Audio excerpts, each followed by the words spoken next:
Hi, my name is Marc Bern, and I have to speak today about one of the worst things, if not the worst thing, that a parent can face, and that is having to bury a child. And that happened as a result and a direct result of my, at the time, 31-year-old son's addiction to various drugs.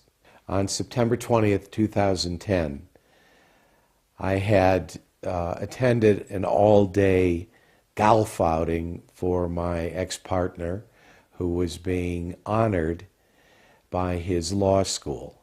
I turned off my phone, which I rarely do, got into the car to get home. We were living in New York at the time. Turned on my phone and there were 10 or 15 messages, primarily from my oldest daughter and other son at the time. For some reason, when I looked at it and realized that I had all of these calls from my daughter and son, I shuddered to think what it might be. And when I spoke to my oldest daughter, Lindsay, she said, "Jesse is dead." Jesse was 31 years old. He worked on Wall Street. He was a brilliant kid. He was with a hedge fund in California at the time. And he had been, over the years, in and out of various rehab for all kinds of drugs. Drugs started with him, as it does with virtually every other kid, with marijuana. No kid, no child, no son or daughter begins with heroin, begins with crack cocaine. It always begins with marijuana, and then it goes from there. And if you don't think that marijuana is a gateway drug, you're fooling yourself, you're fooling your children, and you're fooling everybody. Because, and I want to reiterate it, no child starts a habit like that without first going and using marijuana.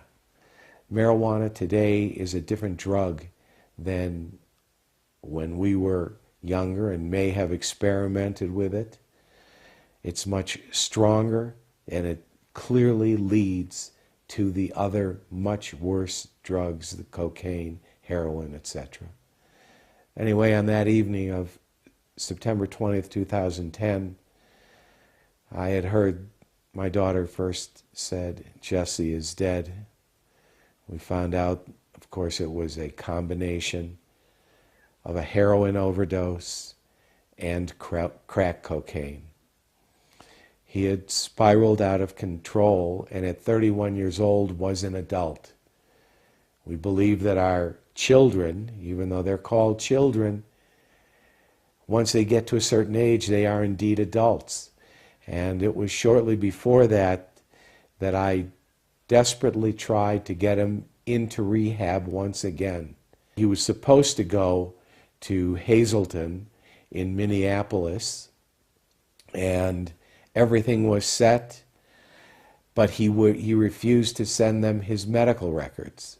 And they wouldn't do anything, they couldn't do anything, because he was over the age of 18. And unfortunately, that was the last attempt. It was only a couple of weeks before he overdosed. Whether or not it would have done anything for him, I can't say, because he had had other stints in excellent rehab. But there's a certain mindset that develops as a result of this addiction. It's horrible, and it is an addiction that is becoming truly a scourge on all of our society. And it begins when children are 10, 12, 13 years old, experimenting with marijuana. Oh, this isn't going to harm me. It's legal. It's no different than taking my first beer or a shot of whiskey or vodka, which alcohol being a drug, but also being legal, is no different in their eyes, certainly, than marijuana. Or what's happened now, of course, marijuana is in gummy bears, black and white cookies, you name it. It seems so innocent, and it's being peddled in that way. But it is not innocent, and it affects and it continues to affect particularly the adolescent brain. And ultimately, if it is not curbed, if it is not taken seriously, if you as a parent, if we as parents don't believe that this is potentially going to lead to this, to what I had to deal with my son, 31 years old, and we had to bury a child. Again, that there is nothing that you can think of that is worse in life. We as adults, as parents, have had an opportunity to live, but our children haven't had this opportunity. They haven't had the opportunity to grow and to take this country and the world to places where it should go without this type of a horrible disease that is affecting these children from the time that they're 10, 12, 13 years old. Marijuana is not just another drug. It is a drug that leads to the worst, to heroin, to crack cocaine, you name it. And you can't ever believe that it won't happen to you, because it happens to anyone and to all of us. And it doesn't just affect us as parents, but our other children. When I gave the eulogy for my son, a couple of days later, he was buried in Milwaukee, but then I live in New York, and I have, at the time, a 6-year-old daughter. And my 6-year-old daughter did not go to the actual funeral with us, but we came back and had a shiva, and I did a eulogy. And my 6-year-old daughter was there in our house, and we had maybe 150 or 200 friends and family. And it was very difficult for me to talk about my son, but I did, and I started to cry, and my daughter whispered to my mother that she had to leave the room because she had never seen her daddy cry before.